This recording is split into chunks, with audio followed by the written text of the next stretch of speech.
एक दिन शाम का समय, प्रदोष का दिन, प्रदोष काल, भगवान देव अधिदेव महादेव माँ जगतजननी पार्वती जी के साथ में भ्रमण पर। देखिए, अगर प्रदोष का व्रत नहीं कर सकते, प्रदोष के दिन आप व्रत नहीं कर सकते, मान लो आपसे भूखा नहीं रहा जाए, प्रदोष का व्रत नहीं कर सकते, प्रदोष के दिन आप भूखे नहीं रह सकते, मंदिर भी नहीं जा सकते, दिया भी नहीं लगा सकते, तो शिव महापुराण की कथा कहती है कि प्रदोष के दिन, प्रदोष काल में अपने ही दरवाजे के पास देवाधिदेव महादेव का स्मरण कर लक्ष्मी की वृद्धि के, कार्य सिद्धि के, संपदा को प्राप्त करने के लिए आप अपने ही दरवाजे के पास में एक दीप लगा सकते। कौन से दिन? प्रदोष। उससे 1000 गुना शिवलिंग में बल की प्राप्ति होती है।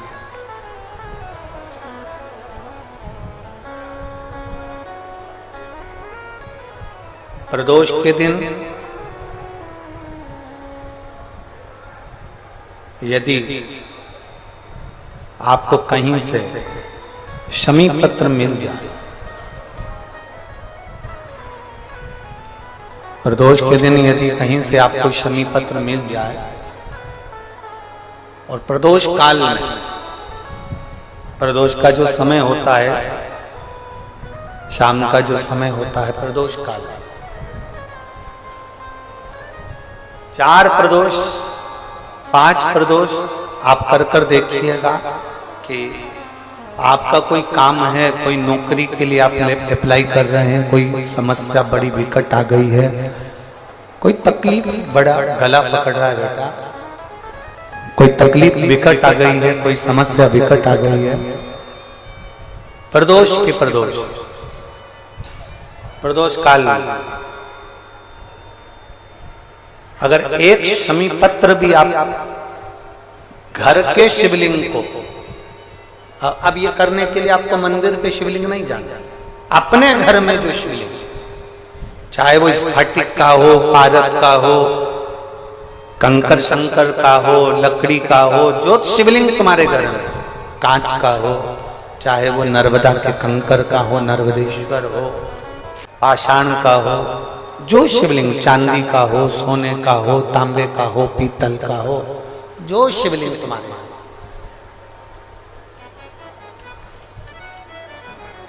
एक शमी पत्र यदि आप भगवान शंकर के शिवलिंग पर समर्पित कर रहे हो और उस शमी पत्र को उठाकर रात्रि को 9:15 की जो एक मुहूर्त होता है, एक समय होता है, जिस समय पर हम अपने मन की बात भगवान शंकर को कहते हैं, पूर्व में भी इसका वर्णन हम कर चुके हैं कथाओं में, उस 9:15 पर वो शमी पत्र को उठाकर एक कागज में, एक कटोरी में उसको रखते हैं। 4 या 5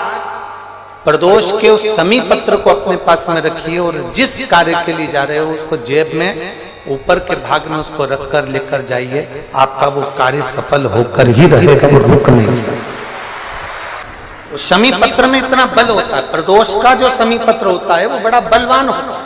बड़ा एक पत्र है। 2 चीजें बड़ा स्मरण में रखिएगा। एक, बैसाख महीने में मट्टी के पात्र का जल, जब बैसाख का महीना आए ना, जितने यहां बैठे और जितने आस्था चैनल पर सुन रहे हो, जितने फेसबुक यूट्यूब पर कथा श्रवण कर रहे हैं, जितने मोबाइलों पर देख रहे हैं, प्रयास करना, बैसाख के महीने में मिट्टी के पात्र में जो रात्रि भर जल रखा हो, मिट्टी के पात्र में, अगर आपके पास में घड़ा हो, हंडा हो, नी हो, तो दिया हो, दीपक हो, कुल्लड़ हो, कोई भी तुम्हारे पास में जो मिट्टी का पात्र, उसमें जल भरना। वो जल बैसाख के महीने की किसी भी सोमवार के दिन, किसी भी सोमवार के दिन, बैसाख महीने या किसी प्रदोष के दिन या बैसाख महीने के शिवरात्रि के दिन, वो मिट्टी के पात्र का जल अपने घर के प्रत्येक व्यक्ति का स्पर्श कराकर उस मिट्टी के पात्र के जल को तांबे के पात्र में डाल लीजिए और घर के प्रत्येक व्यक्ति का स्पर्श करा लीजिए और शंकर भगवान पर कुंदकेश्वर महादेव के नाम से समर्पित करिए। कुंदकेश्वर महादेव। कभी जीवन में पीछे पलट कर देखने की जरूरत नहीं पड़ेगी, आप उन्नति की सीढ़ी की ओर बढ़ते चले जाओ। किसी भी प्रदोष के दिन, प्रदोष काल में एक बार लगा दे, उसके बाद में अपनी कामना कर कर बेलपत्री एक छोटा सा उपाय अवश्य करिएगा। अगर बच्चे कोई एग्जाम में बैठ रहे हैं या कंपटीशन एग्जाम है या नौकरी के लिए अप्लाई कर रहे हो, मान लो 4-6 महीने से बैठे हो, 8 महीने से बैठे हो, सर्विस नहीं है, नौकरी नहीं है, तो एक छोटा सा उपाय अवश्य करिएगा शिव महापुराण का। महाराज बेलपत्री के पेड़ के नीचे विराजमान होकर, बेलपत्री के पेड़ के नीचे जिसको नौकरी के लिए या एग्जाम में बैठ रहा है वो जल चढ़ाए, बेलपत्री के पेड़ के नीचे थोड़ा सा दूध चढ़ाए, फिर जल चढ़ाए और अपने राइट भाग में घी का दिया और अपने लेफ्ट भाग में तेल का दिया। किसी भी प्रदोष के दिन, प्रदोष काल में एक बार लगा दे, उसके बाद में अपनी कामना कर कर बेलपत्री के पेड़ के नीचे धोख लगाकर प्रणाम कर कर आ जाए और चले जाए इंटरव्यू के लिए, बाबा उत्तीर्ण करा ही देगा, नौकरी दिलाए। जिस दिन रविवार की प्रदोष पड़े उस दिन एक लाल वस्त्र में पीली सरसों रखकर और उसके अंतर्गत कुछ भी, एक या तो बमूल का कांटा ना मिले तो गुलाब का कांटा ही उसके अंतर्गत रख लीजिए। और मान लो कोई काम ऐसा है कि उसमें पैसा तुम्हारा आ ही नहीं रहा, बहुत घाटे पर घाटा जा रहा है, नुकसान बहुत हो रहा है और कोई काम हो ही नहीं रहा, तो महाराज जिस दिन रविवार की प्रदोष पड़े उस दिन एक लाल वस्त्र में पीली सरसों रखकर और उसके अंतर्गत कुछ भी, एक या तो बमूल का कांटा ना मिले तो गुलाब का कांटा ही उसके अंतर्गत रख लीजिए और उसको शिव मंदिर का स्मरण कराकर शंकर भगवान का नाम लेकर रू भैरव, कौन सा भैरव है उसकी भी कथा भी आने वाली है। ये दारुक नाम के राक्षस का संहार करने के लिए जब माता अवतार लेगी तब शंकर भगवान बच्चे का रूप रखकर रोएंगे, तो शिव जी का एक नाम होगा रू भैरव। ये भैरव कहां पर रहता है तो कहा ये शमशान में रहता है। कहां रहता है ये भैरव? शंकर का जो एक अवतार है रू भैरव, ये भैरव अवतार शमशान में रहता है। तो इस भैरव का काम क्या है तो कहा शमशान में, शमशान की जो अग्नि होती है भले की लकड़ी रहे, भले उसमें कोई पदार्थ डाले ना डाले, थोड़ी देर में वो अग्नि रू आवाज, हल्की सी शमशान की जो अग्नि जलती है उसमें एक आवाज आती है। आप ऐसे कोई अग्नि जलाएंगे ना तो आवाज नहीं आएगी, ध्यान देना। हमारे शमशान में अगर जो लोग गए होंगे मुर्दा जलाने के लिए, तो अगर वो एकांत में बैठेंगे तो उसमें से एक आवाज आती है रू रू रू। तो शिव पुराण कह रही है कि उस सरसों को, कांटे को रूरू भैरव का नाम लेकर जिस व्यापार जो नहीं चल रहा है, दुकान जो नहीं चल रही है, उस दुकान के सामने, उस व्यापार के सम्मुख में उसको जला दिया जाता है। यह करा जाता है रवि प्रदोष के दिन। महाराज कौन से प्रदोष? रवि प्रदोष के, जो सुख का भान कराती है, व्यापार की उन्नति के लिए, समृद्धि के लिए, लक्ष्मी के लिए इसका प्रयोग किया जाता है। तो यहां पर दारुक नाम का जो असुर है, दारुक नाम का जो राक्षस है, उसका एक ही कहना है कि मैं मरूं, मना नहीं है ब्रह्मदेव पर, वो मरने का। नंदी का एक पांव जो ऊपर होता है, आप लोग दर्शन करे होंगे शंकर जी के मंदिर में नंदी के, तो नंदी का एक पांव उठा हुआ होता है, एक पांव नीचे की ओर होता है। हड्डी से जुड़ा हुआ रोग, नेत्रों से जुड़ा हुआ, मस्तिष्क से जुड़ा हुआ कोई रोग रहता है तो एक नीले कलर का फूल आता है महाराज, उस फूल में हल्दी डालकर गुरुवार का प्रदोष पड़ने पर जो नंदी के पांव के पास समर्पित कर देता है महाराज, उसका रोग धीरे धीरे समाप्त होने लगता है। लिंग पुराण कहती है कि नंदीश्वर भगवान के सामने जो पुष्प समर्पित करा जाता है उसको, ये तो लिखा था स्कंद पुराण और शिव पुराण, लिंग पुराण कहती है जो फूल आपने समर्पित करा उसको लाकर पानी की बाल्टी में डालकर आप स्नान भी कर सकते हो, उससे भी हड्डी के जितने रोग होते हैं उसमें आराम लगने लगता है। जैसे कहीं शरीर नहीं चल रहा, हाथ झुन्न पड़ रहा है, हाथ काम नहीं कर रहा, हाथ में झुंझुनी आ रही है, कंपन आ रहा है, जैसे मान लो कोई काम, चाहे वो शनिचरी प्रदोष हो, चाहे रविवार की हो, सोमवार की हो, मंगल की हो, बुधवार की हो, गुरुवार की हो, शुक्रवार की हो, शनिवार की हो, कोई भी वार की हो, प्रदोष, प्रदोष काल में शाम का समय सूर्य डूब रहा हो, बस डूबा ही हो, और उस समय पर केवल 3 दिन ऐसे रहेंगे, 3 बार ऐसे रहेंगे, 3 तिथियां ऐसी रहेंगी, 3 समय ऐसा रहेगा जिस समय पर तेरे द्वारा निर्मित शूल को भी शिव धारण करेगा और जगत का कल्याण करेगा। 3 दिन, 3 तिथियां, 3 बार, 3 नक्षत्र, 3 घड़ी, 3 पल।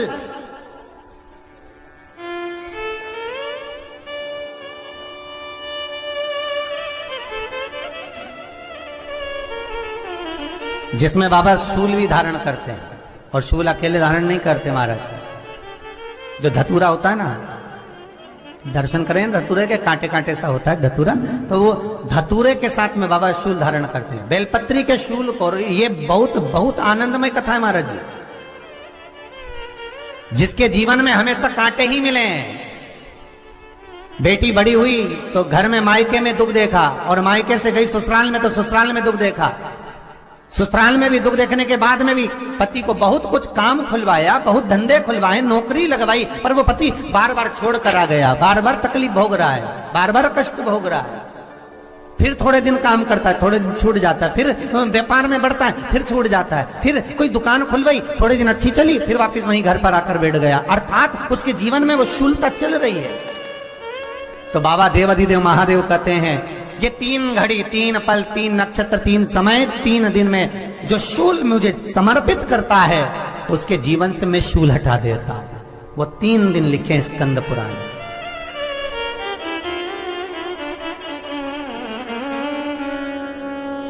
महाराज, बैसाख महीने में जो प्रदोष आती है, बैसाख के महीने में बहुत ध्यान से सुनना भाई, जो अपनी जिंदगी से बहुत तंग आ गए हो, परेशान हो गए हो, कष्टमय जीवन जी रहे हो, बहुत दुखी हो गए हो, उनके लिए ये स्कंद पुराण का चरित्र फिर मिले ना मिले, आप प्रेम से सुन लो भाव से। पहला, बैसाख महीने की प्रदोष, चाहे वो शनिचरी प्रदोष हो, चाहे रविवार की हो, सोमवार की हो, मंगल की हो, बुधवार की हो, गुरुवार की हो, शुक्रवार की हो, शनिवार की हो, कोई भी वार की हो, पर बैसाख महीने की प्रदोष, प्रदोष काल में शाम का समय सूर्य डूब रहा हो, बस डूबा ही हो, और उस समय पर सूर्य के डूबन के तुरंत बाद बाबा को धतूरे के साथ में बेलपत्री ना चढ़ाते हुए, बेलपत्री के वृक्ष के 7 कांटे बाबा के शिवलिंग पर समर्पित करे जाते हैं महाराज, अपनी जिंदगी में अड़चनों को हटाने के लिए। फिर आप जिस व्यापार में उतरे, जिस व्यवसाय में उतरे, जिस नौकरी में उतरे, आप दिल से करें, आपको तरक्की मिलेगी। आप हार नहीं सकते, नीचे नहीं आ सकते, उन्नति पर ही चढ़ेंगे। एक वैशाख मास की प्रदोष। दूसरा,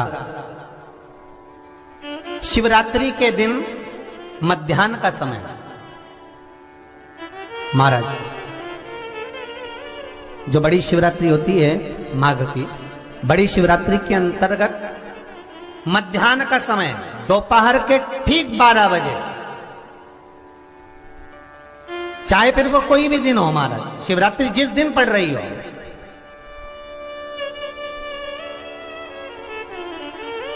उस दिन भी धतूरे के साथ बाबा को 7 कांटे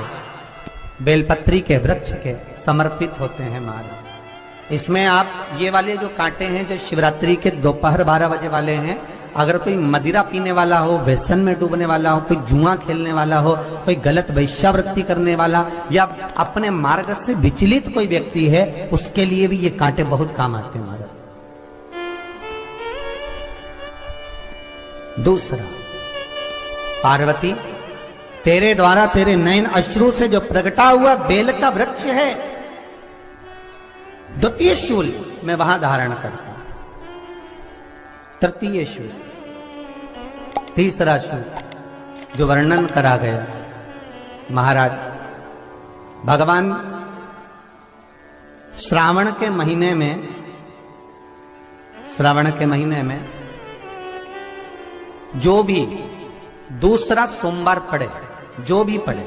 श्रावण के महीने का दूसरा सोमवार, आप सबको पहले भी श्रावण के महीने में जो कथा कही उसका व्याख्यान वर्णन करा कि श्रावण का महीने का महत्व क्या है, वो भी आपको ऑनलाइन कथा में आप लोग सुन चुके हैं, लाइव कथा में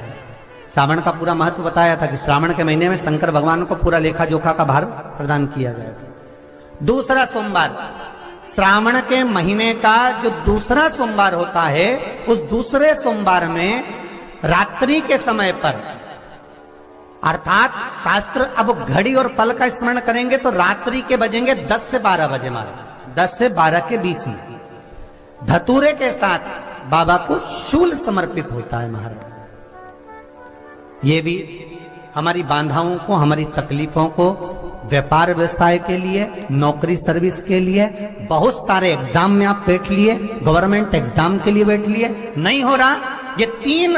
बार मेरे शंकर को बेलपत्री के वृक्ष के शूल समर्पित होते हैं, उसका आनंद पाना।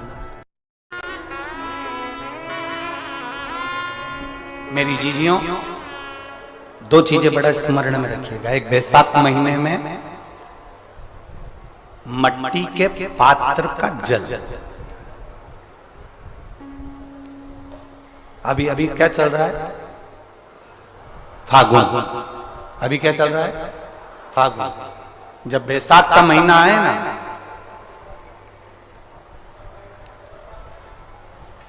जितने यहां बैठे और जितने आस्था चैनल पर सुन